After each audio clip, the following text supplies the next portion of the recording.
నియమించినటువంటి దినాన్ని ఎవరు ఉండడానికి లేదు, ఇంకా ఉంటానన్నా ఉంచేది లేదు, లేదు వస్తానన్నా పంపించేది లేదు. ఆయన టైం అంతే. అది ఎవరు నిర్ణయించారు? దేవుడే నిర్ణయించాడు. హల్లెలూయా. దేవునికి అసత్యమైనది లేదు.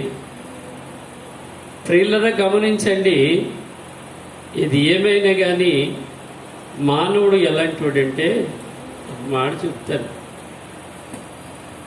మానవుడికట మామూలుగా దేవుడు ఆయుష్కాలము, ఇదిగో నీకు ఇంత ఆయుష్కాలం ఇచ్చాను అన్నాడంట. అప్పుడే తర్వాతట దేవుడట ఒక గాడిదికి ఇంతని ఆయుష్కాలం నియమించాడట. ఎద్దుకి, దేనికి? ఎద్దుకు కూడా ఇంత ఆయుష్కాలం అని ఆయన నిర్ణయించేశాడట. హల్లెలూయా. అంతేకాదు కానీ కుక్కకు కూడా ఇంత ఆయుష్కాలం అని నిర్మిస్తే వాటన్నిటికీ జంతువులు నోరు లేనివి మాకేమో తక్కువ ఇచ్చావనంట అలా ఎలా పడుతున్నాడంట. ఎవరు? మానవుడు అలా ఎలా పడుతున్నాడంట. అయ్యా మాకు అంటే ఏమంటావు అయితే నువ్వంటే, గాడిదికి ఒక 5 సంవత్సరాలు తగ్గించండి, ఎద్దుకు ఒక 5 సంవత్సరాలు తగ్గించండి, కుక్కకు ఒక 5 సంవత్సరాలు తగ్గించండి, ఈ ఆయుష్కాలం మాకు పెంచండి. అప్పుడప్పుడు చూసారా బోనస్లో పెంచమని అడుగుతారు కదా, అడుగుతారా? మాకు బోనస్ ఇవ్వండి, నేను ఎంత కష్టపడుతున్నాను, నాకు తక్కువేంటి వాళ్ళకి ఎక్కువేంటి, నాకు ఎంత శాలరీ, అలాగ అన్నట్టుగా మానవుడు అలా చేసాడట. మానవుడు ఆ విధంగా అడిగితే దేవుడు అన్నాడంటే, పోనీలే నీ మాట వింటాను, వాళ్ళ ఆయుష్కాలం కూడా నీకు ఇంకో 15 సంవత్సరాలు పెంచుతానని పెంచాడట. కానీ పెంచుతాను కానీ నువ్వు మాత్రం ఏ టైంలో చేయాల్సినటువంటి పని ఆ టైంలో చేయాలి. కుక్క చేయాల్సినటువంటి పని కుక్కలాగా చేయాలి నువ్వు, ఎందుకంటే మరి ఆయుష్కాలం తీసుకున్నావు కదా. ఎద్దు చేయాల్సినటువంటి పని ఎద్దులాగా ఒక 5 సంవత్సరాలు నువ్వు చేయాలి. అంతేకాదు బరువులు మోయడానికి గాడిదలాగా మొయ్యాలి. హల్లెలూయా అని చెప్పాడట. ఏముంది ఆయుష్కాలం ఇచ్చాడు కదా పర్వాలేదు అనుకున్నారు. ఎవడి మానవుడు ఆయుష్కాలం ఇచ్చాడు దేవుని మహాకృపను బట్టి. ఆయుష్కాలం పెంచిన తర్వాత ఈ అయ్యగారికి అప్పుడు తెలుస్తుంది. ఏం తెలుస్తుంది? బరువులు మూస్తుంటే ఏం తెలుస్తుంది? గాడిద లాంటి పని చేస్తుంటే అప్పుడప్పుడు అంటారు కదా, నేను గాడిదని అయిపోయాను. ఏంటంట? గాడిదలాగా అన్నీ నేనే మొయ్యాల్సి వస్తున్నాయని అనుకుంటారు కదా. అందుకని తప్పదు మరి. ఎందుకంటే అప్పుడు ఆనాడు మరి అడిగాడు కదా దేవుడిని వరం, దేవుని వాగ్దానం అడిగాడు కదా, గాడిద లాంటి పని. ఆ తర్వాత ఎద్దులాగా ఏం చేయాలి? ఎద్దులాగా పొలం దున్నాలి, పండించాలి, కాయ కష్టం చెయ్యాలి. మరి అది తీసుకున్నావు కదా, అది కూడా చేయాల్సిందే. అయితే ఇంకేం మిగిలింది? అంటే వీళ్ళకి ఈ 2 అయిపోయినాయి కదా, ఈయన వయసు పెరిగింది కదా. అప్పుడప్పుడు ఏమనిపిస్తుంది అంటే, నేను కుక్కనా ఏంటి అన్నట్టుగా అనిపిస్తుంది. కానీ దేవుడు ఎప్పుడు అలాగా మన ఇష్టాన్ని నెరవేర్చుకోవడానికి మనం అడిగాం కాబట్టి ఇచ్చాడు. కానీ గాడిదలాగో కుక్కలాగో ఎద్దులాగో బతకమని దేవుడు ఇవ్వలా. హల్లెలూయా. ఇప్పుడు మూడోది ఏంటంటే కుక్క. ఏంటంటే వృద్ధాప్యం అయిపోయినప్పుడు, వృద్ధురాలు అయిపోయినప్పుడు ఏం చేస్తారంటే ఒక కర్ర చేతికిచ్చి కుక్క కాపలా కాయమంటారు. ఎవరి ఇంట్లో వాళ్ళు అందరూ. ఇలా భర్త భార్య అని అనొచ్చు, భార్య భర్త అనొచ్చు, లేకపోతే కోడళ్ళు అనొచ్చు, కొడుకులు అనొచ్చు. కుక్క కాపలు అనమాట. ఈ కుక్క అందరినీ చేస్తుంది అని అందరూ భయపడిపోతుంటే మా ఇంటికి వస్తే నేను కాపలా దానికి. అర్థమవుతుంది మీకు? కరబట్టుకుని కూర్చుంటే కానీ అది మాట ఉంది. నేను అప్పుడప్పుడు అనుకుంటూ ఉంటాను, సాదృశ్యంగాను ఉపమానంగాను ఆ యథార్థంగాను దేవుడు నియమించినటువంటి దినాలు ఆయన సంపన్నందున్నాయి. ఇదేంటి ఒక్క కాఫలా అని. హల్లెలూయా. ఎందుకంటే మానవుడు కోరుకున్నాడు. ఏం కోరుకున్నాడు? వాళ్ళకి తగ్గించి నాకు ఆయుష్కాలం ఇమ్మని. నేను చేయాలి కదా, తప్పదు కదా. పిల్లలు ఏది ఏమైనా కానీ దేవుని నియమించినటువంటి దినాలు రాకుండా ఎవరు వెళ్ళిపోదామంటే వెళ్ళలేదు, ఉందామంటే ఉండలేదు. ఇప్పుడు ఇక్కడ ఏమని రాయబడింది మనం చదువుకున్నాం? యెహోవా నిన్ను నిత్యము నడిపించండి. 2 చేతులు ఎత్తి దేవుని నామాన్ని మహింపరుద్దాం.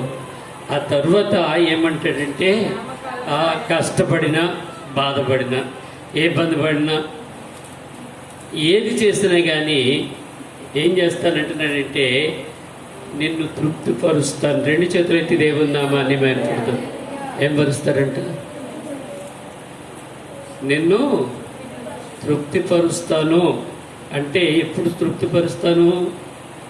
ఎప్పుడు తృప్తిపరుస్తానంటే నీ బాధలో నీకు తృప్తిని అనుగ్రహిస్తా, నీ వ్యాధిలో అనుగ్రహిస్తా, నీకున్నటువంటి అవసరాల్లో నేను తృప్తిని ఇస్తా. అన్నిటికంటే విలువైనది ఏంటంటే తృప్తి. హల్లెలూయా. ఏంటిదమ్మా? తృప్తి. తృప్తి లేనటువంటి బ్రతికెందుకు? ఇవాళ ఇది తిన్నామంటే రేపు అంత తినగలము. ఈ రోజుకి ఇది తృప్తి దేవుడు ఇచ్చాడు, రేపటికి దేవుడే సిద్ధపరిచాడు. అది తింటాం, లేదా అది అలా పంచుకుంటాం, లేకపోతే అలా ఉంటాం అనేది. ఆయన ఏమంటున్నాడంటే నీకు తృప్తిని నేను ఇస్తాను. 2 చేతులు ఎత్తి దేవుని నామాన్ని. అన్నిటికంటే గొప్పది ఏంటంటే తృప్తి. తృప్తి లేని జీవితం. చూడండి, మానవుడికి తృప్తి లేదంటారు కదా. వచ్చిన కొలిది, సంపాదించిన కొలిది, రావాల్సిన కొలిది అన్నీ ఎక్కడ ఎక్కడ ఎక్కడ ఏదేదో చేసుకుంటారట. అది అలాగా ఆశ. కానీ అన్నిటికంటే తృప్తి మాత్రం నిన్ను బాగు చేసేది, ఆ తృప్తి నిన్ను నిలబెట్టేది, ఆ తృప్తి నిన్ను బలపరిచేది, ఆ తృప్తి నిన్ను నడిపించేది దేవుడు ఇచ్చాడు నీకు. 2 చేతులు ఎత్తి దేవున్నా. తృప్తి లేకపోతే అసలు ఎప్పుడు చూసినా కానీ అప్పుడప్పుడు అంటారు, సువార్తం చెప్తుంది, ఆలేంటయ్య గారు 7 పంట నా కడుపు మంట అంటారు. హల్లెలూయా. ఎవరిల్లు? తృప్తి లేనటువంటి వారు. ఆయన ఏమంటున్నాడంటే నువ్వు బాధపడినా, ఇబ్బంది పడినా, లేకపోతే ఆకలితో ఉన్నా, అలమటిస్తూ ఉన్నా, ఏం చేసినా కానీ నీకేముండాలి? నేను నిన్ను అవన్నిటి నుంచి విడిపించి నేను తృప్తిపరుస్తాను. 2 చేతులు ఎత్తి దేవుని నామాన్ని మహిమపరుస్తాం. ఇంకా ఏదో తృప్తి లేకే కదా. తృప్తి లేనిటువంటి జీవితాలు ఎలా ఉంటాయంటే చెదరగొట్టబడతాయని బైబిల్లో ఉంది. తృప్తి లేకోకుండా నరులు కుమారులట ఆనాడట ఆకాశానికి ఏం చేద్దాం? ఒక గోపురం కడదాం అనుకున్నారంట. ఏం కడదాం అనుకున్నారు? అందరూ ఒకే మాట, అందరూ ఒకే భాష, అందరికీ మాటలకి తేడా లేవు. మనకైతే ఇప్పుడు ఒడియా, ఇంగ్లీషు, హిందీ, అరం ఇవన్నీ ఉన్నాయి కదా. ఈ భాషలు అసలు లేవు అంతకుముందు. ఆదిలో చూస్తే వీళ్ళు ఏం చేశారంటే ఆకాశానికి కట్టేస్తున్నారంట ఇటుకలతో. ఇది గోపురం అంటే దేవుని సింహాసనం దగ్గరికి వెళ్ళిపోవాలని. అప్పుడు దేవుడు చూశాడట పైనుంచి, ఈ తృప్తి లేకోకుండా ఈ మనుషులకి నా దగ్గరికి వచ్చినట్లుగా వీళ్ళేమో గాలి గోపురం కట్టేస్తున్నారు అని అక్కడి నుంచి ఒక తన్నుది అన్నాడట. తన్నుదని వీళ్ళ భాషలో తారుమారు అయిపోవాలి అని దేవుడే చేసాడట. అందుకని ఒక్కొక్క దేశానికి, ఒక్కొక్క గ్రామానికి ఒక్కొక్క రకమైనటువంటి భాషలు. తృప్తి లేక ఏం చేశారు వాళ్ళు? ఉన్నది పోగొట్టుకోలే. ఏం చేశారు? తృప్తి లేక ఉన్నది పోయింది వాళ్ళకి. ఇంకేముంది? ఆ గోపురము తిరగబడిపోయింది, వాళ్ళకి కష్టార్జితమైపోయింది. తర్వాత భాషలు కూడా తెలియలేదు. నువ్వు అది చేయరు అనడానికి లేదు, నేను ఇది చేయరు అనడానికి లేదు.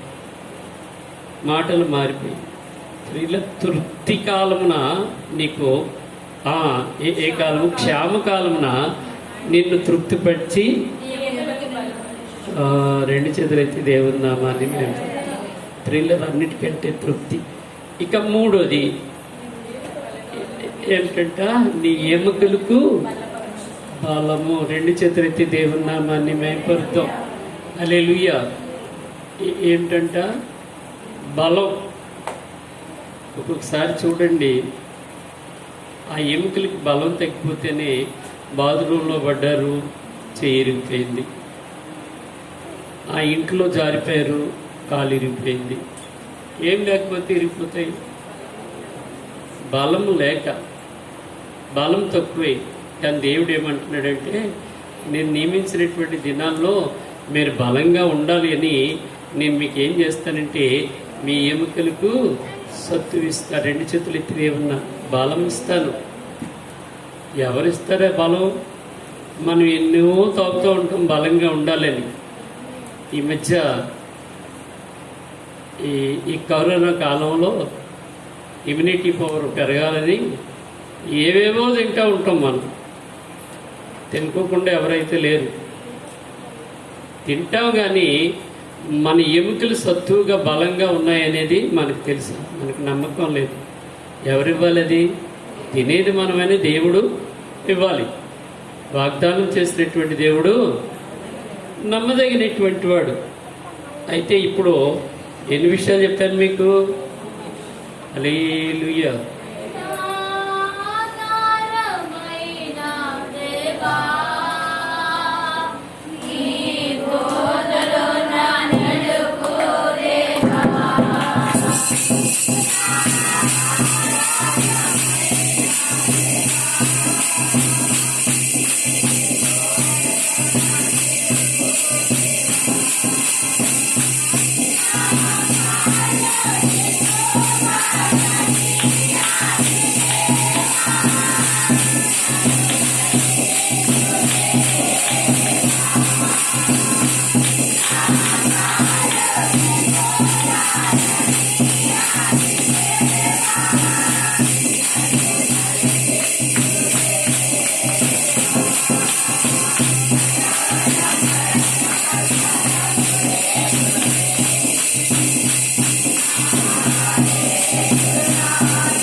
పెంచండి, మంచిది. ఎన్నో మాట దగ్గర ఉన్నాం మనము, 3వ మాట కదా. హల్లెలూయా. ఏమిటమ్మా 3వ మాట?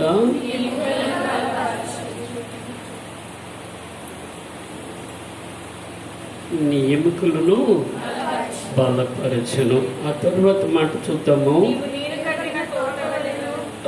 నీవు నీరు కట్టినటువంటి తోట వలెను. ఆ నీరు కట్టినటువంటి తోట 4వది. హల్లెలూయా. ఏ తోట? నీళ్ళు లేనటువంటి తోట అయితే ఎండిపోతుంది, నీళ్ళు లేనటువంటి తోట అయితే పనికి రాకుండా పోద్ది. నీరు లేకపోతే ఆ యొక్క మాత్రం కూడా పనికిరాదు.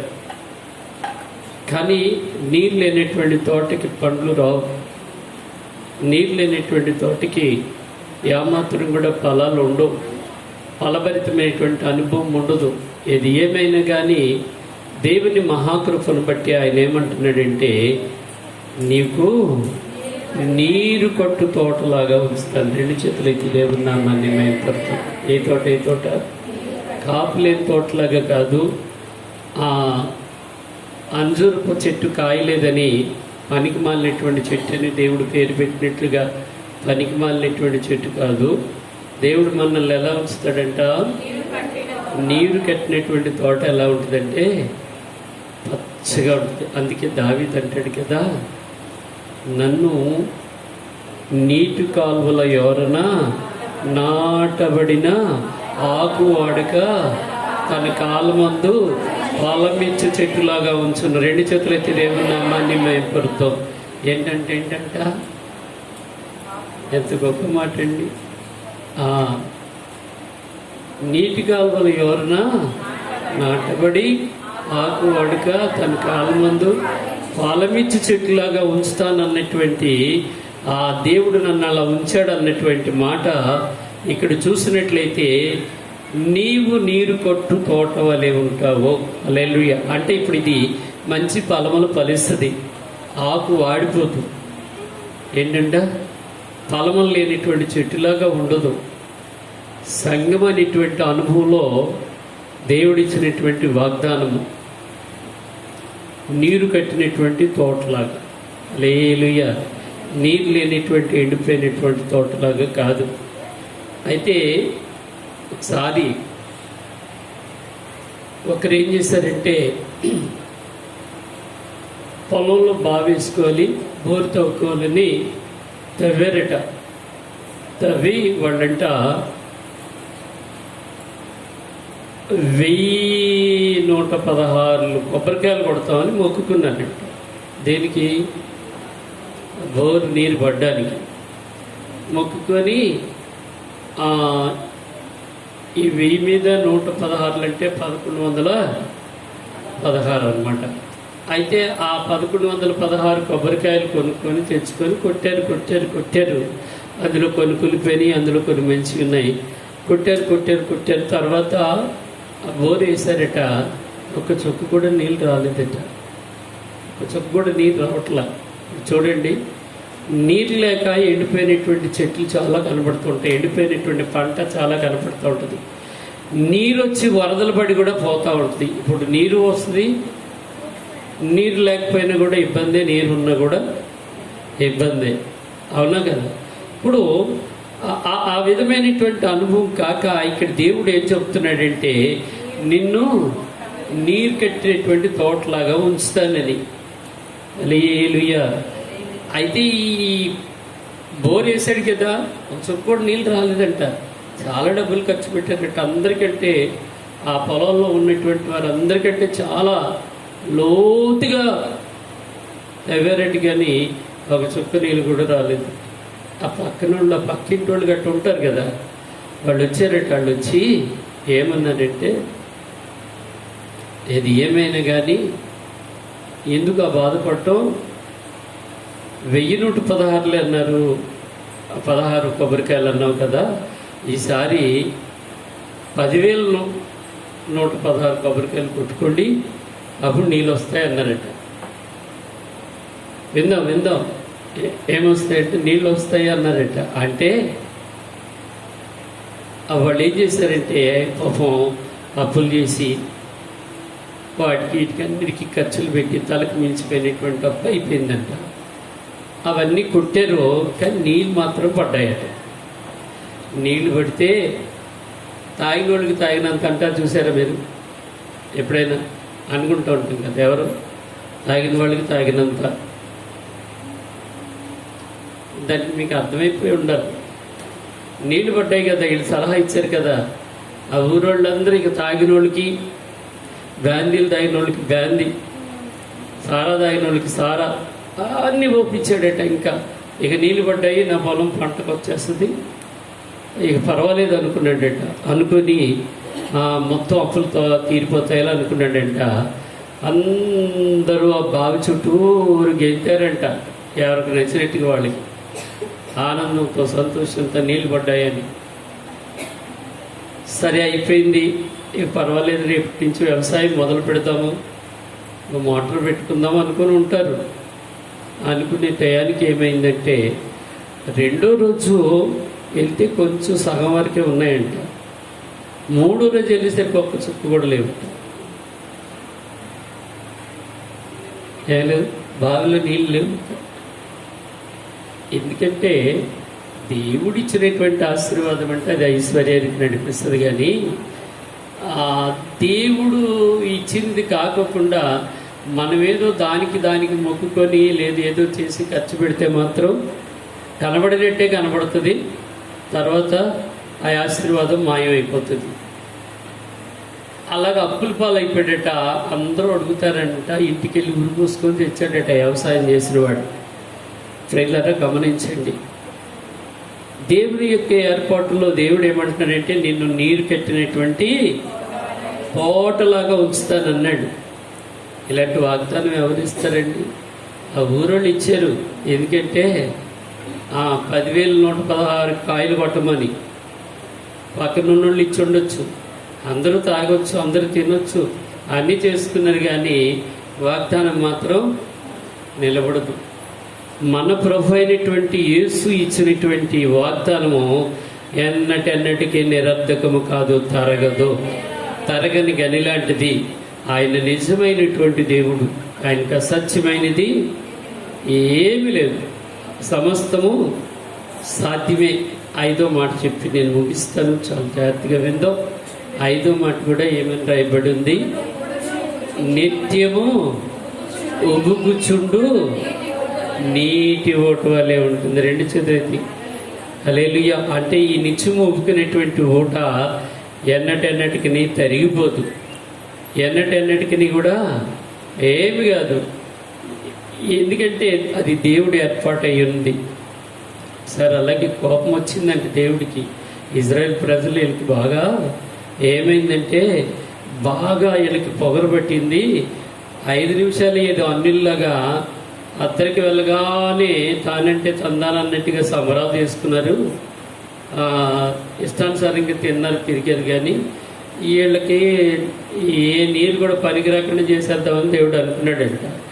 అనుకుని నీళ్ళు మొత్తం చేదైపోయినాయి అంట. వాళ్ళు వెళ్ళేది మొత్తం దారి చేదైపోతే ఆ చేదైపోయినటువంటి ఆ నీటికి ఈ మోషే మీద తిరగబడుతున్నారంట. ఏమనంటే, ఏమయ్యా నీకు ఏమన్నా బుద్ధి ఉందా? మమ్మల్ని చంపడానికి తీసుకొచ్చా, తప్పు చేసిందే వీళ్ళు, బుద్ధి లేనేమో వీళ్ళు, దేవునికి మానేసేమో అయిపోయింది, దేవునికి ఏదో కొబ్బరికాయ కుట్టాం అన్నట్లుగా అనుకునేది వీళ్ళు. కానీ దేవుని కోపం రగులుకొని చేదైపోయినాయంట. ఆ చేదైపోయినప్పుడు ఈయన్ని తిడుతూ ఉంటే దేవుడికి మహాకోపం వచ్చిందండి. ఇంకో 4 రోజులు కనుక వీళ్ళు ఇలాగే ఉంటా చేదు నీళ్ళు తాగలేరు, బ్రతకరని, చచ్చిపోతారు వీళ్ళని అనుకుంటున్నాడంట. అంతలోకి దేవుని ఏర్పాటు కొరకయ్యా నీ వాగ్దానం ఉన్నది కదా, మరి ఆ నీళ్ళు తాగిపోతే ఎట్లా చేస్తారు, నన్ను చంపేద్దామని చూస్తున్నారు, నీ నామానికి అవమానం, నాకేమో మరణం అని చెప్పి దేవుని దగ్గరికి వెళ్ళిపోయాడు. దేవుని దగ్గరికి వెళ్తే ఇప్పుడు చేదుని మంచినీళ్ళు అయితే తాగుతాం, కానీ చేదు నీళ్ళు తాగుతాం. ఆ మధ్య కొంత అక్కడెక్కడో గొట్టం పగిలిపోయి అన్ని నీళ్ళు వచ్చినాయి చాలా చోట్ల, మనకి రాలేదు. కానీ మనకంటే ఈ వార్డుకి రాలేదు, కానీ పక్కపక్క వార్డులకి అన్ని నీళ్ళు వచ్చినాయి. ఏ నీళ్ళు? గొట్టాలు ఎక్కడుంటాయి? అలాంటి చోటే కదా ఉంటాయి. ఆ నీళ్లు తాగలేక, లేకపోతే ఎక్కడికైనా దూరంగా వెళ్ళి తెచ్చుకోలేక చాలా హింసపడ్డారు. వీళ్ళు కూడా అలాగే హింసపడుతున్నారు. ఎవరు? ఇజ్రాయెల్ ప్రజలు ఏడుస్తున్నారు, అయ్యో దప్పిక, అయ్యో దప్పిక అని. ఆ సమయం అందు దేవుని మాట ఎదురు చూస్తూ దేవుడిని అడిగాడట, అయ్యా మరి మీకు అవమానం, నాకు చావు, నన్ను చెప్పేస్తాం అంటున్నారు, నీకు ఎందుకయ్యా ఈ బ్రతుకు, అలా చెయ్యొద్దయ్యా, ఏదో ఒక మాట సన్నిటిని నీవే చేసేయాలి. ఆయన మాట మాత్రం సెలవిస్తే నీకు మొదలైపోతుంది. ఏది చేసినా కానీ కొంచెం మంచి పరిశుద్ధంగాను జ్ఞానంగాను చేస్తాడు దేవుడు. మనలాంటి బుద్ధిహీనుడు కాదు, మనలాంటి జ్ఞానహీనుడు కాదు, మనలాంటి వాడు కాదు. దేవుడు చేసింది ఏది చేసినా మంచి పని. ఆయన కనుక ఒకవేళ నీరు మంచినీరు అవునంటే వెంటనే అయిపోతుంది. ఆయనకి అసాధ్యం ఏముంది? ఏం లేదులే, మోసే అక్కడ పక్కన చెట్టు కొమ్మ ఉంది కదా అని కొట్టి ఆ నీటిలో పడి కొద్దిగా లోయలాగా ఉన్నటువంటి, చెరువులాగా ఉన్నటువంటి నీటిలో వేస్తే వీళ్ళు వెళ్ళి ప్రతి దారిలో కూడా మధురం అయిపోయినాయి అంట. 2 చేతులకి దేవుని నామాన్ని మేము, దేవుని మాట వింటే నిజంగా మన బ్రతుకులు మధురమే. ఆయన వాగ్దానం నిరర్థకము కానీ కాదు, నిత్యము మనల్ని నడిపించేది ఎవరంటే మన దేవుడు. 2 చేతులకి దేవుని నామాన్ని మేము పరుద్దాం. మనకి బాగోలేనప్పుడు, క్షేమకాలం అంటే బాగోలేని కాలం అన్నమాట, ఇబ్బంది కాలం, బాధకాలం, అనారోగ్యం కాలం. అప్పుడేమంటున్నాడు దేవుడు? నిన్ను తృప్తిపరుస్తాను, నీకు ఆకలి మోస్తే. రెండోది మూడోది చూసినట్లయితే అప్పుడేమంటున్నాడు? నీ ఎముకలు ఎక్కడ పెడితే అక్కడ ఇరిగిపోతూ ఉంటే నేనేం చేస్తాను తెలుసా? వాటిని బలపరుస్తాను, వాటికి బలమునిస్తాను, శక్తినిస్తాను. డాక్టర్లు మందులు ఇస్తారు కానీ మందుల వల్ల ఏం కాదు, కానీ దేవుని వల్లనే అవుతుందని ఆయన తేటగా మాట్లాడాడు. 4వది ఏమిటి చూసావు? నీరు కట్టి తోటలాటగా ఉంచుతానన్నాడు దేవుడు. 5వ వాగ్దానం ఏమిటి? నీరు కట్టి తోటే కాదు, కానీ కొద్దిగా పడడం, కొద్దిగా తగ్గిపోవడం కాదు, కానీ ఎప్పుడు నీటి ఉడుచుండేటువంటి నీటి ఓటలాగా ఉంచుతాడట మన దేవుడు. ఇది వాగ్దానము. ఇలాంటి వాగ్దానం ఎక్కడికి వెళ్ళినా మనకు దొరకదు. ఇది ఏమైనా కానీ దేవుడు మనల్ని తల్లి కంటే, తండ్రి కంటే ఆదరించే దేవుడు, హల్లెలూయా, పోషించే దేవుడు, నడిపించే దేవుడు, మన ఎముకల్ని బలపరిచే దేవుడు, మనల్ని ఒక తోటలాగా ఉంచే దేవుడు, ఉబికినటువంటి ఓటలాగా అంచెలంచెలుగా దీవించి ఆశీర్వదించినటువంటి దేవుడు. ఆయనకి అసత్యమైనది ఏం లేదు. ఈ 5 వాగ్దానాలు అందరిని ప్రార్థన చేసుకుంటే తప్పకుండా మనల్ని ఎప్పుడు కూడా, ఎందుకంటే చీపి వచనాలే ఇవి. అంటే చీప్ అంటే ఏదో వాక్యాన్ని తక్కువ చేస్తున్నానని అర్థం చేసుకోవద్దు. మనకి తేలిగ్గా ఉండేటువంటి అనుభవమే. ఆయన మాట ఇచ్చిన దేవుడు, అయ్యా నన్ను నిత్యము నడిపిస్తానన్నావు కదా అంటే ఆయన మర్చిపోతాడని కాదు, మనం మర్చిపోకుండా ఉన్నామని ఆయనకు సంతోషం అవుతుంది. ఆయన అలాగే నడిపిస్తాడు. అయ్యా ఇది ఏమైనా కానీ నన్ను ఏం చేస్తావు? ఇబ్బందులప్పుడు, ఇరికినప్పుడు, తట్టుకోలేనటువంటి బాధలు ఉన్నప్పుడు నన్ను తృప్తిపరిచయ్యా, నీ వాగ్దానం ఉంది కదా అని వాగ్దానం మీద చేసి ప్రార్థన చేసుకుంటే తప్పకుండా ఆ వాగ్దానం నిరర్థకము కానే కాదు. ఆ తర్వాత అయ్యా నాకేంటో ఇప్పుడు చెప్పింది కదా, చాలా కన్నీటితో ఏడ్చుకొని ఎవరెవరుతమ్మా నా కాళ్ళు ఏంటో చాలా బలహీనంగా ఉన్నాయి, నాకు అసలు బలం దొరకట్లేదు, నేను ఏమైపోతానో అన్నట్లుగా ఉన్నానంటే, అలాంటి పరిస్థితి ఆమె ఒక్కదానికే కాదు, మనకు రావచ్చు, లేకపోతే ఆమెకి వచ్చిందని కాదు, ఎవరికైనా అది, ఎందుకంటే శరీరంలో ఉన్నాం కాబట్టి. అయ్యా నా ఎముకలను బలపరుస్తానన్నావు, నా ఎముకలకి శక్తినిచ్చే దేవుడు నీవేనని ప్రార్థన చేసుకుంటే ఆయన వాగ్దానం ఎక్కడ తప్పిపోడు.